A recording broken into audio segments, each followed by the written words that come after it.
como substituir a farinha de trigo para fazer receitas sem glúten e leite perfeitas. Por que é importante, gente? Porque a gente não pode usar trigo, né?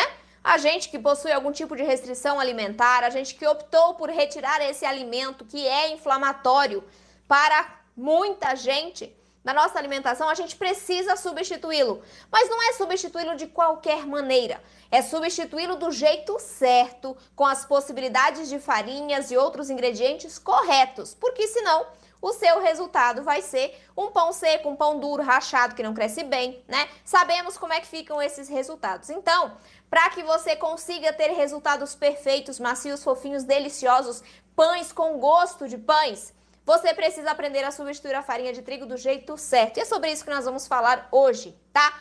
Não é tão simples quanto parece. O problema de muita gente que começa nessa vida sem glúten e sem leite, principalmente sem glúten, né, que é o tema da live, o problema é que acha que qualquer tipo de farinha sem glúten vai ser suficiente para substituir a farinha de trigo, né, em todos os tipos de receitas. Ou acha que 2 ou 3 farinhas misturadas serão suficientes e, na verdade, nós sabemos que não é bem assim.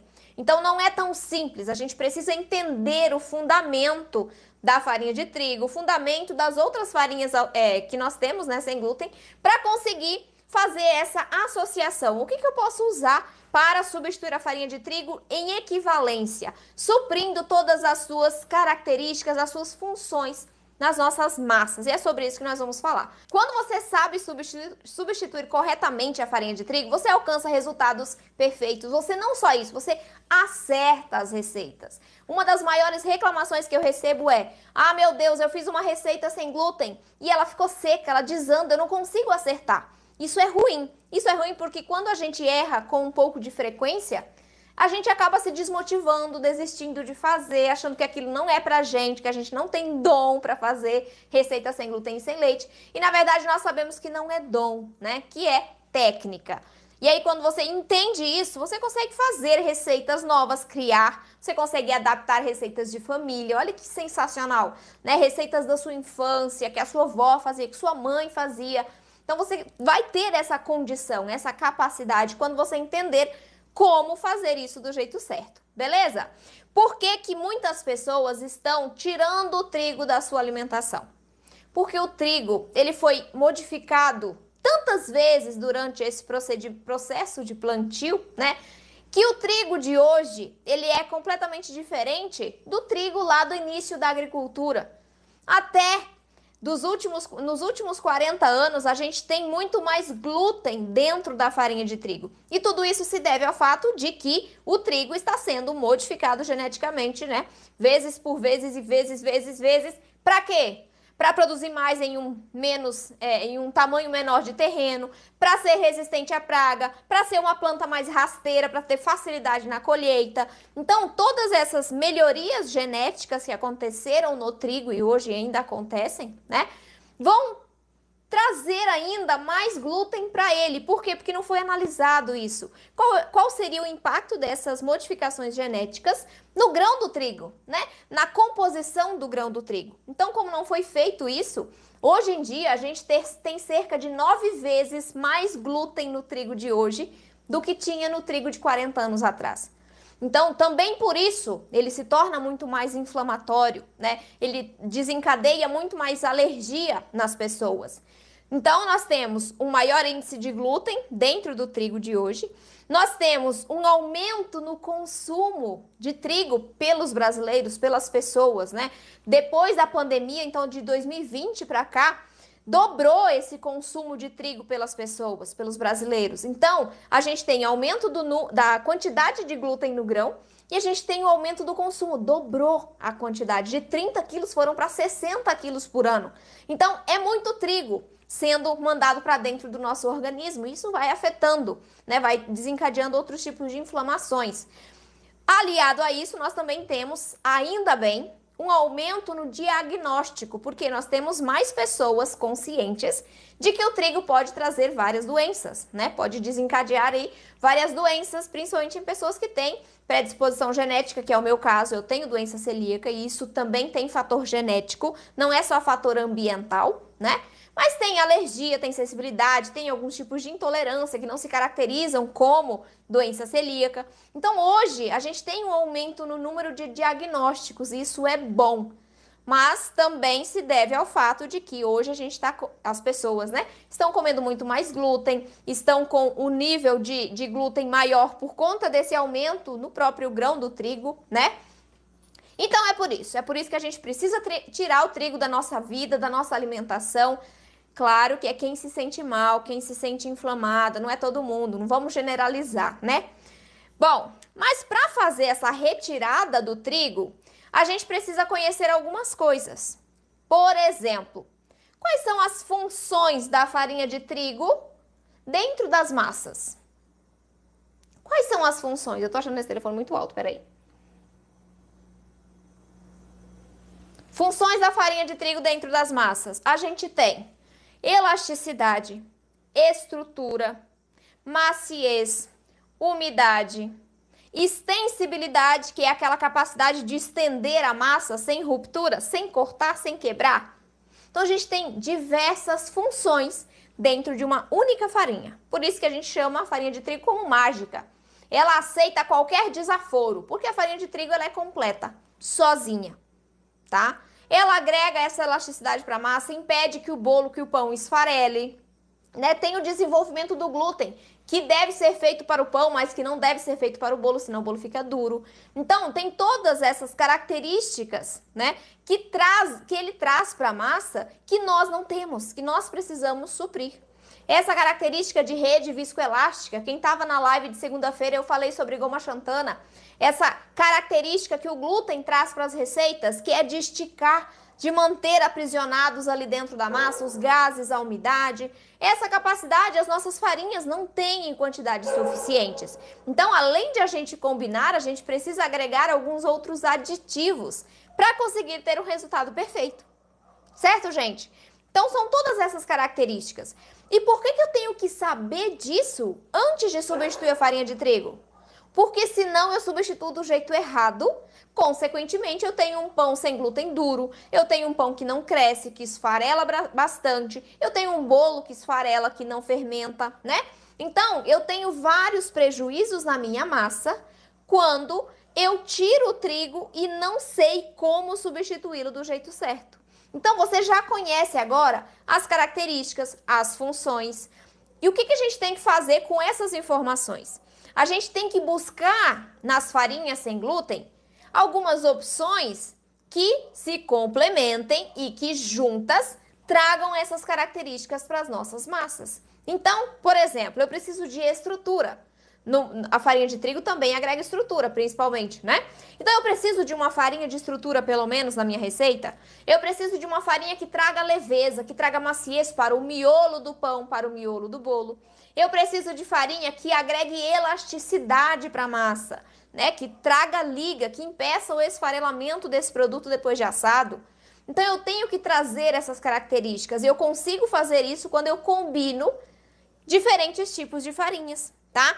Hoje eu trouxe aqui alguns exemplos de combinações de farinhas para que vocês consigam substituir a farinha de trigo no mesmo nível, para ter um resultado perfeito. O primeiro exemplo que eu trouxe é de uma receita de focaccia. O que é uma focaccia? É um pão italiano, saborizado com alecrim, sal grosso e azeite de oliva. Fica uma delícia, a massa fica sensacional. Esse pão aqui, ele vai precisar de estrutura, de maciez, de umidade, de elasticidade, né? Então, eu trouxe um exemplo de mix que pode ser usado para fazer uma focaccia, um pão italiano saborizado, tá? Então, primeira farinha que eu trouxe para vocês aqui hoje, a farinha de arroz. Ah, Gabriela, mas essa é básica. Sim, essa é básica. E por que ela tá na minha receita? Justamente porque ela é básica. Porque ela é uma farinha neutra. Que ela vai me dar a estrutura, mas sem acentuar o meu sabor na massa. Se eu utilizá-la nas proporções adequadas. Claro, né? Tem gente que fala assim, nossa, mas eu uso diferentes tipos de farinhas, mas eu sinto o gosto forte da farinha de arroz. Provavelmente é porque ela está desequilibrada, está numa proporção muito grande, tá? Então, eu preciso da farinha de arroz para eu ter estrutura no meu pão. Estrutura, tenho. Agora, o que mais que eu posso agregar para ter, por exemplo, umidade? Eu posso usar uma outra farinha de estrutura que vai trazer proteínas, gorduras, fibras, né, que vai absorver um pouquinho de água. Então, eu trouxe como exemplo para vocês a farinha de teff. Vocês já ouviram falar dessa farinha, gente? Vou escrever aqui, ó. Teff, com dois Fs mudo.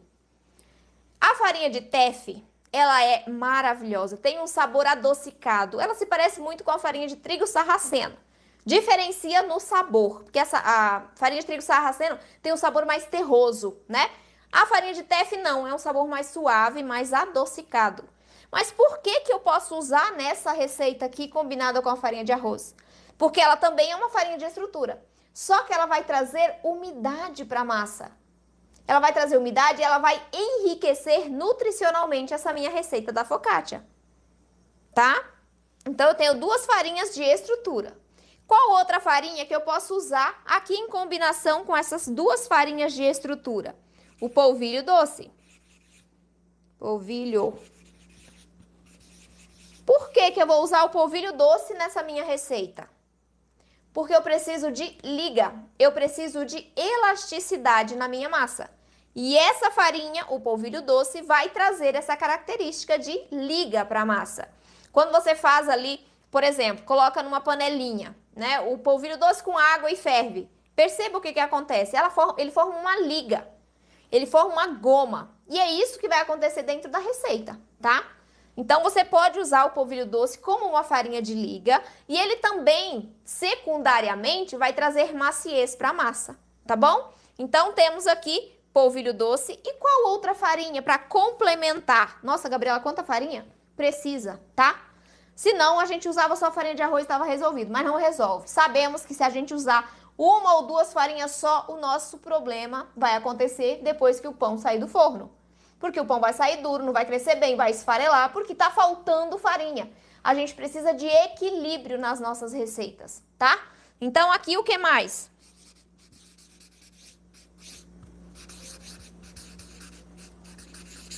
Amido de milho. O amido de milho é uma farinha de maciez e leveza.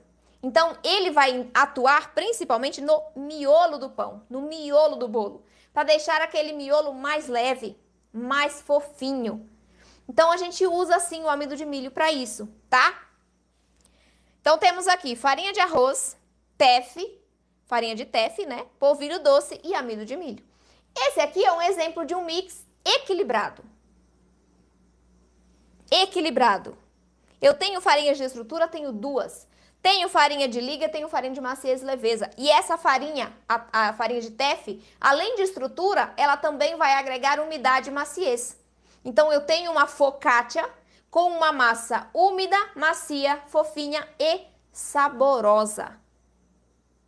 Olha só a combinação. Posso usar mais do que uma farinha de liga? Pode sim, você pode combinar mais tipos de farinhas. Mas você precisa ter pelo menos 3 farinhas aqui. Que traga estrutura, que traga suporte para a massa, que traga essa liga que falta, né, na farinha de arroz. A farinha de arroz não tem liga. E também essa farinha que traga mais maciez para o miolo e para a massa como um todo, né? Não só o miolo do pão, mas o pão como um todo. Ele precisa ser mais leve, ele precisa ser mais fofinho, mais macio. E o amido de milho vai atuar nisso, tá? Eu trouxe mais um exemplo aqui para o bolo de laranja. Então, eu tenho um exemplo de pão e um exemplo de bolo. Aqui, para o bolo, eu tenho apenas 3 farinhas. Não serão 4, como na minha focaccia, tá? Então, aqui eu posso colocar farinha de arroz, que também é a farinha de estrutura, né? Mesmo que a gente falou antes. Então, o arroz, a farinha de arroz, vai trazer esse suporte para a minha massa. O meu bolo vai crescer, vai fermentar dentro do forno e não vai baixar. Se seu bolo tá baixando, pode ser problema aqui, ó, na estrutura da sua massa, tá? Hoje, inclusive, eu recebi um comentário no YouTube falando que o pão da pessoa crescia dentro do forno, só que logo ele murchava bastante. Por quê? Problema de estrutura. Pode ser que sua massa esteja desequilibrada, ou seja, esteja faltando farinha de estrutura. Pode ser que ela esteja desequilibrada no sentido de estar com líquidos em excesso. Então, quando eu faço esse bolo de laranja e coloco suco de laranja demais para os meus tipos de farinhas, eu posso ter um bolo que baixe. Beleza? Próxima farinha aqui, para complementar esse mix, para que o bolo de laranja fique perfeito ao sair do forno e depois também. Aqui, novamente, eu vou entrar com o polvilho doce. Por quê? Porque ele é uma farinha que vai trazer essa liga, essa elasticidade.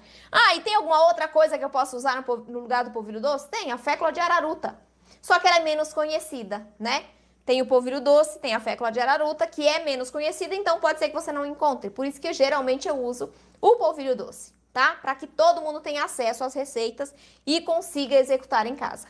E a próxima farinha também vai ser o amido de milho. Perceba, gente, por que eu tenho polvilho doce e amido de milho nas duas massas? Porque essas duas são farinhas de liga e farinha de maciez. E eu tenho que ter essas duas características no bolo e no pão. Por que eu não coloco farinha de teff aqui? Poderia? Poderia. Mas eu preferi não colocar. Uma outra coisa que interfere aqui é a coloração. Não sei se você conhece, mas a farinha de teff, ela tem uma coloração, inclusive, semelhante à farinha de trigo sarraceno. É meio escura, meio amarronzada. Então, essa massa aqui, ela não vai ficar branca. Ela vai ficar mais escura. Se eu coloco a farinha de teff no bolo de laranja, do mesmo jeito, meu bolo de laranja vai ficar mais escuro, tá? Mas isso aí é aspecto visual. Porque se você coloca numa proporção pequena, ela vai trazer maciez, umidade, claro, vai interferir na coloração, só que o sabor e a textura do resultado final será perfeito. O que vocês têm que entender? Vocês precisam entender que para substituir a farinha de trigo, a gente não usa uma farinha só. Eu já fiz várias e várias receitas no início só com farinha de arroz. Por quê? Porque eu queria uma receita mais prática. Eu queria uma receita mais fácil de encontrar os ingredientes. Só que eu pagava o preço por isso, porque o meu resultado ficava horroroso. Eu já recebi muitas vezes pessoas me falando assim: ah, não, mas as receitas sem glúten têm muitos ingredientes. Se tem, é porque precisa. Se você faz uma receita com farinha de arroz só, você não vai ter um resultado perfeito. Não vai, isso eu garanto. Porque não tem como, você precisa substituir a farinha de trigo no seu tripé de características que a gente já falou anteriormente. Senão você vai ter prejuízos no resultado final. Isso é inevitável. Não adianta você querer fazer uma receita que leve só farinha de arroz e polvilho doce, porque é o que você tem acesso ali perto da sua casa, ou é o que você tem em casa, porque o resultado não vai vir. E aí você vai ficar triste, vai ficar frustrada, porque fez a receita e ficou ruim. Tem que fazer uma receita equilibrada. E o equilíbrio está principalmente na combinação de farinhas, que é o que vai alterar mais o nosso resultado final. Se a gente troca uma água por um suco de laranja, não altera. Agora, se você troca uma farinha de arroz por uma farinha de amêndoas, você perde a receita. É fundamental você entender sobre o que você está fazendo. Ontem nós tivemos uma live com a Valéria, maravilhosa, que está até na live de hoje. A Valéria aprendeu isso. E ela disse na live que isso faz total diferença. A Aparecida, que a gente fez a live na semana passada também, é o que fez a divisão entre o que ela fazia antes e o que está fazendo agora. Entender o que você está fazendo. Tem muita gente que acha que é simples, né? Ah, não, eu pego uma receita ali da internet e executo e pronto. Não é assim. Se fosse tão fácil assim, eu não teria sentido nenhum eu estar aqui hoje. Não teria sentido nenhum eu estar fazendo um monte de live todos os dias. Fazer o evento na semana que vem. Se fosse tão fácil assim, tava todo mundo acertando. Por que não tá? Por que suas receitas estão ficando ruins? Porque você precisa entender o que você está fazendo. Lá na Semana Sem Glúten e Leite, vocês vão entender melhor sobre isso, sobre esse conhecer o que vocês estão colocando dentro da sua receita. Vocês vão entender muito bem, inclusive. Não percam. Ah, mas tem outra coisa que eu recebo. Ah, não, Gabriela. Posso usar esse mix aqui para fazer qualquer receita? Qualquer pão? Posso usar esse mix aqui para fazer qualquer bolo? E a minha resposta para você é: não, não pode. Porque para fazer receita sem glúten, o mix, só um mix, não vai funcionar para todos os tipos de receitas. Porque a gente tem resultados diferentes. O bolo de milho requer um mix diferente do bolo de laranja, que requer um mix diferente do bolo de chocolate. Se fosse fácil, eu não precisaria estar aqui. Se a gente usa um mix único, a gente tem sempre o mesmo resultado e vão ter receitas que vão dar errado se você usar o mesmo mix. De pão, principalmente. Tem gente que quer comprar o mix pronto, né? Que é super caro. Você não tem controle nenhum sobre as quantidades e os tipos de farinhas que estão dentro daquele mix. E nem sobre a quantidade de goma, de agente de liga que está dentro daquele mix. Isso é ruim, porque quando você não tem controle, você vai ter sempre o mesmo resultado. Eu fiz um pão de hambúrguer hoje com aquele mix. Vai ser o mesmo resultado, sabor e textura do pão de forma, do pão francês, a mesma coisa. Então você não tem pães diferenciados, você tem o mesmo pão em formatos diferentes.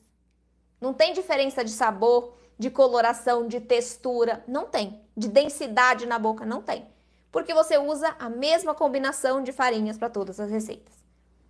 O problema, se você não se importa com isso, tá tudo bem. O problema é que nem sempre vai funcionar, né? Dependendo do tipo de receita que você vai fazer, esse mix que você comprou ali, com esses tipos específicos de farinhas, com essas quantidades específicas de farinhas, não vão funcionar para determinado tipo de receita. E aí você perde, joga fora o mix que é super caro, desperdiça ingredientes, se sente frustrada e toda aquela, né?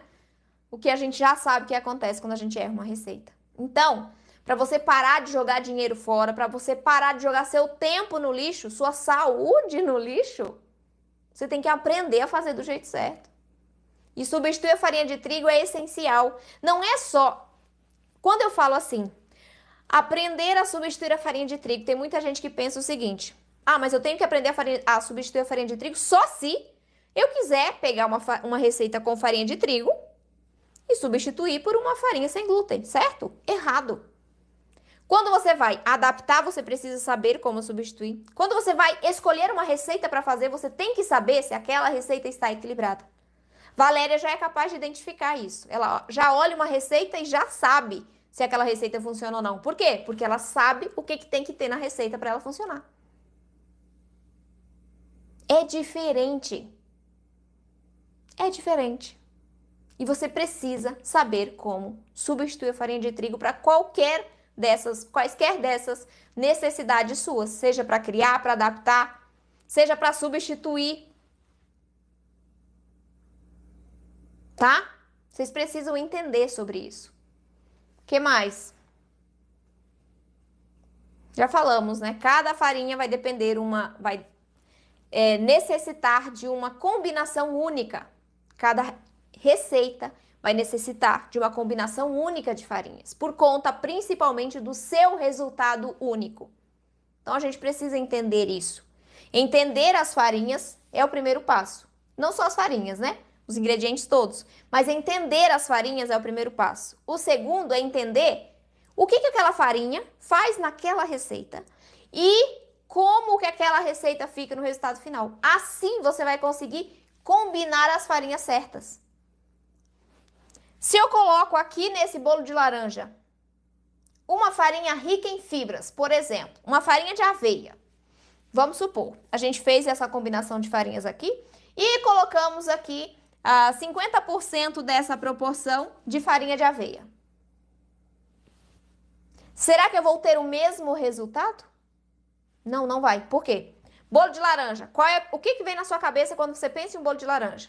É um bolo leve, volumoso, macio, fofinho, úmido na proporção correta, mas principalmente É um bolo leve. Parece uma nuvem quando você come. Se você coloca a farinha de aveia nesse bolo, você perde essa textura de leveza. Então, eu preciso de um bolo leve. Eu tenho que agregar farinhas leves. Se eu coloco muita fibra aqui, eu vou pesar a massa, meu resultado final vai ficar pesado também. Porque eu vou precisar de mais suco de laranja para poder hidratar a minha farinha de aveia. E aí eu peso a massa. Entende como é importante? São coisas tão simples, né? Saber que a farinha de aveia vai absorver mais água faz diferença para você escolher colocar ou não nessa receita a farinha de aveia. Porque você sabe que vai dar alteração no resultado final. Então, quando você vai fazer um pão, que é um resultado mais denso, mais úmido, você pode usar, sim, farinhas mais ricas em fibras que vão vão necessitar de mais líquido para dentro da massa. Consequentemente, você vai ter um resultado final mais úmido e mais denso, porque eu tenho mais fibras. Posso. Agora, quando eu quero um resultado leve, eu não posso colocar uma farinha rica em fibras em excesso. Posso usar um pouquinho? Posso, mas aí você tem que saber a proporção certa. Porque se você coloca, nesse caso aqui, 50% de arroz, 50% de aveia, você vai pesar a sua massa demais, porque eu tenho muita farinha de aveia. Então, posso adicionar? Posso, mas eu tenho que reduzir essa proporção. Perfeito, gente? Vamos para as dúvidas, então? Eu tô vendo aqui vocês, tá? As dúvidas de vocês estão aqui no computador.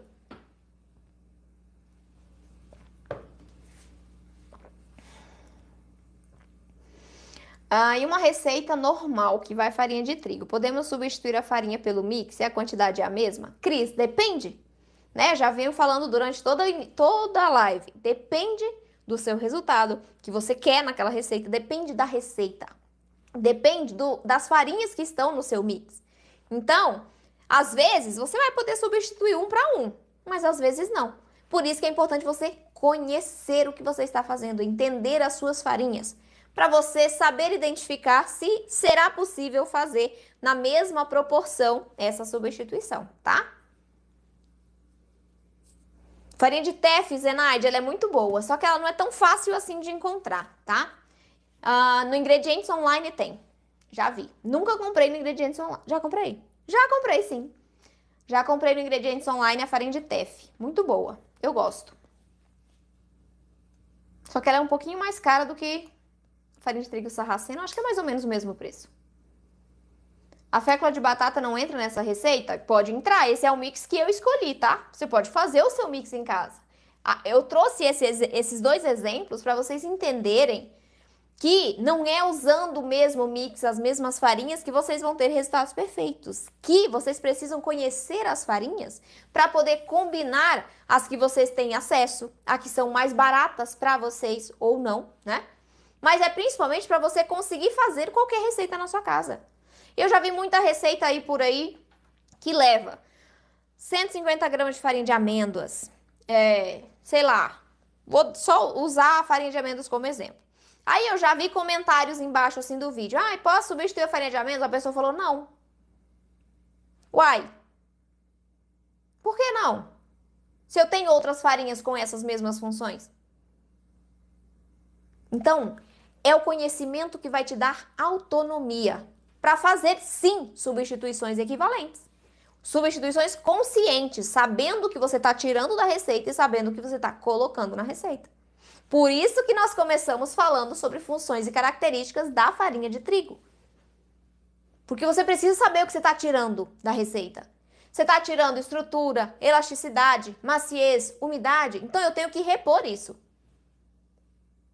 Se você não sabe isso aqui antes de substituir, você vai substituir errado provavelmente. Fiz sua receita de bolo de laranja e ficou perfeito. Maravilhoso, hein, Mari Geralda? Parabéns, que coisa boa. Cozinhar bem tem muito estudo por trás também. Verdade, tem mesmo. Tem uma dúvida muito grande. Se tem um pacote de amido de milho sem glúten perto de um pacote com glúten, isso contamina o sem glúten? Olha só. Mari Geralda, não sei se você viu, mas que dia que foi que eu fui ao mercado? Domingo. Domingo, no final do dia, eu fui ao supermercado aqui, perto de casa. E é um supermercado grande, é uma rede de supermercados. E aí, eu tava precisando de farinha de arroz e geralmente eu compro lá. Nunca tive problema, tava sempre separadinho. Nesse dia, eu chego lá no supermercado e a foto não tá mais porque tava nos stories. Mas a foto era o seguinte: farinha de trigo na prateleira de cima, farinha de arroz na prateleira de baixo. O que é que tu acha? Farinha de trigo voa, sai do pacotinho, ainda era aqueles pacotinhos de papel que quando você dobra assim, a farinha de trigo fica nas dobrinhas, você abre, ela voa? Pois é. Ou seja, toda aquela farinha de arroz que tá na prateleira de baixo contaminou. Se você perceber, o pacote da farinha de arroz, pelo menos a farinha de arroz que eu compro, tem furinhos na lateral. Não só, mesmo que não tivesse furinho, contaminou o pacote inteiro. Aí você vai, chega em casa, contamina a sua cozinha, abre o pacote, contamina a farinha que tá dentro e vira um peteco, né? Então contamina. Cuidado. O amido de milho também é naquele pacote, né? Se for o pacote é a caixinha, uma caixinha que vem fechadinha e dentro o pacote é dobrado. Gente, sai pelos buraquinhos, sai amido. Então, se tem o com glúten do lado do sem glúten, pode contaminar? Sim, cuidado. Observem isso, a gente tem que ficar sempre vigilante, gente. Aqui, domingo, ó, hoje eu fiz meu bolo aqui, ó. Vou até mostrar pra vocês, gente, o bolo da festa agostina lá do trabalho. Olha só. Deixa eu tirar do pacote aqui pra vocês verem. Do pacote, da embalagem. Eu fiz um bolo porque amanhã a gente vai comemorar os aniversários de todos os outros meses. E vamos fazer uma festa agostina. E aí, ó, eu fiz esse bolo aqui, de amendoim. Só que acabou minha farinha de arroz. Só deu pra fazer esse bolo. Porque eu fui lá domingo pra comprar e não tinha como porque tava contaminada. Isso aqui é só pra vocês verem, gente, que é possível ter resultados perfeitos sem glúten, sem leite, quando a gente conhece o que a gente tá fazendo. Olha que bolo lindo. Ele tá tão perfumado, olha os amendoinzinhos aqui em cima, ó.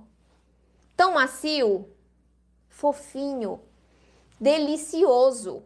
Isso aqui é sem glúten, isso aqui é sem leite. Eu consigo fazer esse resultado ficar perfeito? Por quê? Porque eu sei o que eu tô fazendo. Porque eu sei quais farinhas eu estou usando, quais as proporções corretas para eu ter esse tipo de resultado. É isso que você precisa aprender para também ter esse resultado na sua casa. Foi isso que a Valéria aprendeu, que a Aparecida aprendeu. E hoje elas fazem tudo em casa. Valéria não compra mais nada. No início até compravam, mas os filhos preferiam os dela, porque são muito mais saborosos. Babem, gente. Olha, eu tô aqui morrendo de vontade de comer esse bolo, mas eu vou cortar amanhã. Pronto. Ainda vou levar uma fatia para uma colega que descobriu que tem intolerância ao glúten agora, lá no trabalho. Estava procurando como tirar o glúten da farinha de trigo. Encontrei você. Estou amando e entendendo que é sem glúten. Ganhei uma seguidora. Vou fazer essas receitas. Nice, seja bem-vinda. Que coisa boa. Espero que você aprenda muito aqui, viu? E não deixe de participar da semana sem glúten leite que começa segunda-feira. É de graça e você vai aprender muita coisa importante lá sobre como ter os seus pães e bolos perfeitos sem glúten leite. Já trabalhei em doceria, os bolos, a massa é sempre calculada, pesada, o bolo é coisa para estudar muito, viu? É mais complicado que a comida do dia a dia. Sim, exatamente, é complicado, só que quando você tem um método certo, fica simples. É complicado quando você não entende o que você está fazendo, quando você não sabe para que serve a farinha de arroz, para que serve a farinha de amêndoas, se você trocar uma pela outra, o que é que acontece na receita. Então, é complicado. Mas quando você tem um passo a passo claro e simples, fica simples também fazer as receitas. A doença celíaca tem que ser mais conhecida para não haver mais esses casos em mercados. Então, Valéria, e olha só, gente, como que pode, né? Eu acompanho um grupo de celíacos da Celbra DF, né, que tem aqui em Brasília. E aí, nesse grupo de WhatsApp, eu vejo direto relatos das meninas falando que foram ao supermercado, encontraram essa mesma situação que eu relatei, chegaram a falar com o gerente e ele ignorou completamente. Sabe? As pessoas não têm nem boa vontade de entender que aquilo que ele está fazendo está prejudicando a saúde das pessoas, né?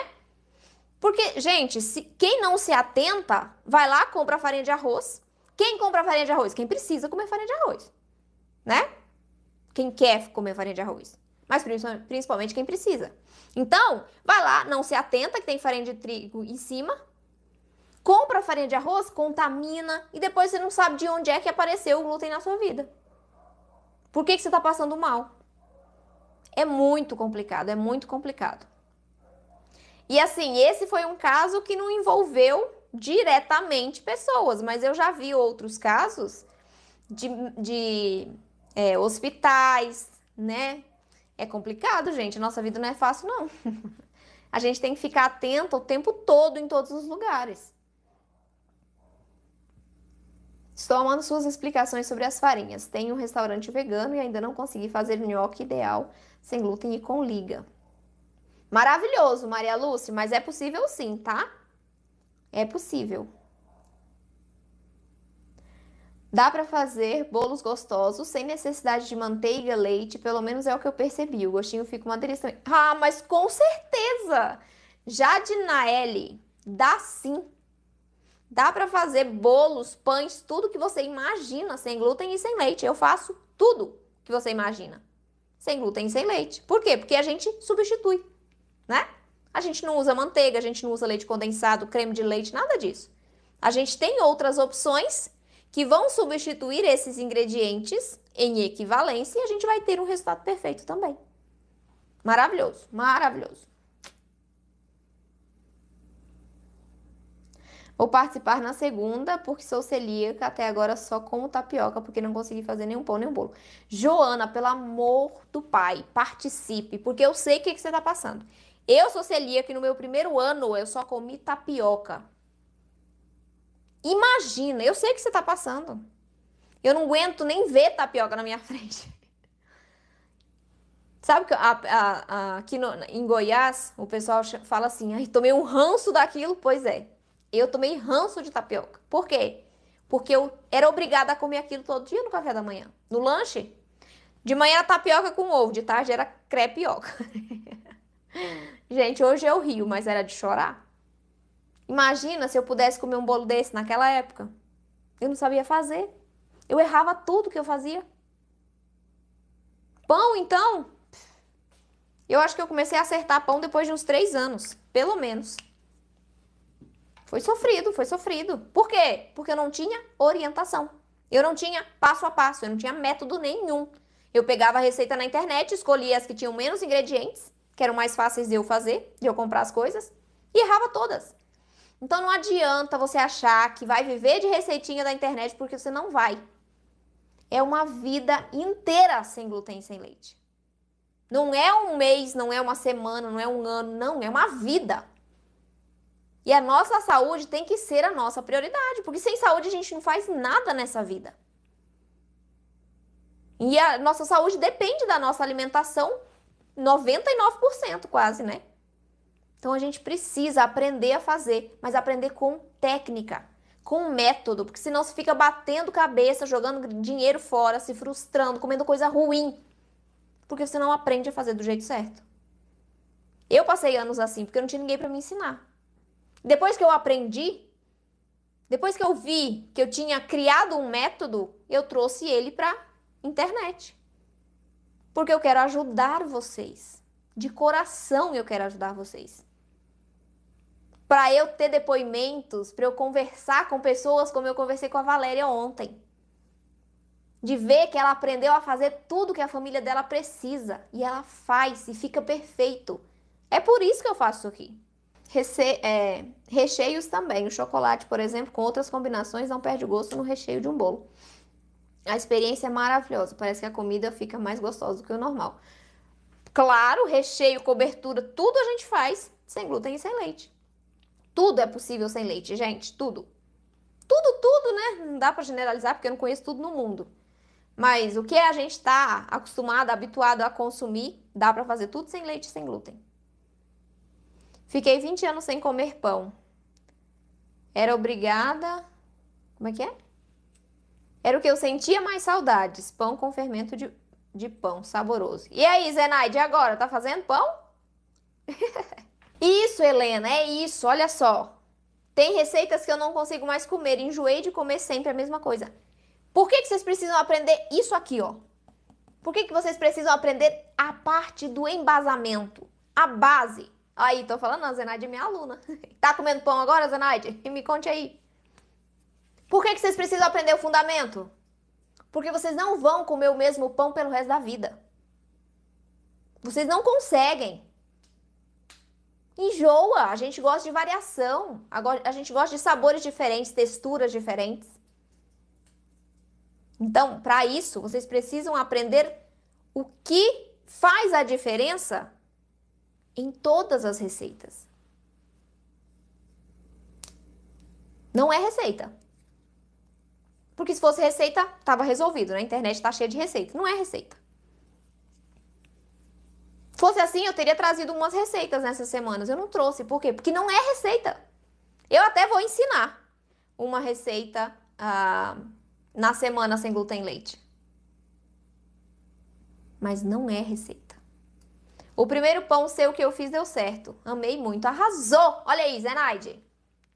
Parabéns, que coisa boa. Fico muito feliz, de verdade. 20 anos sem comer pão. O primeiro que ela fez, usando o método certo, ela acertou e gostou. Arrasou demais. Muito bom. Olha aí o recado da Jane pra Joana. Assista as receitas desse canal e pare de sofrer, mulher. Eu não consigo nem imaginar comendo tapioca. Pois é. Gratidão, beijo no coração, fiquem com Deus e até amanhã. Tchau, tchau, gente. Boa noite. Vou sair aqui para poder desligar a live, tá? Tchau, gente.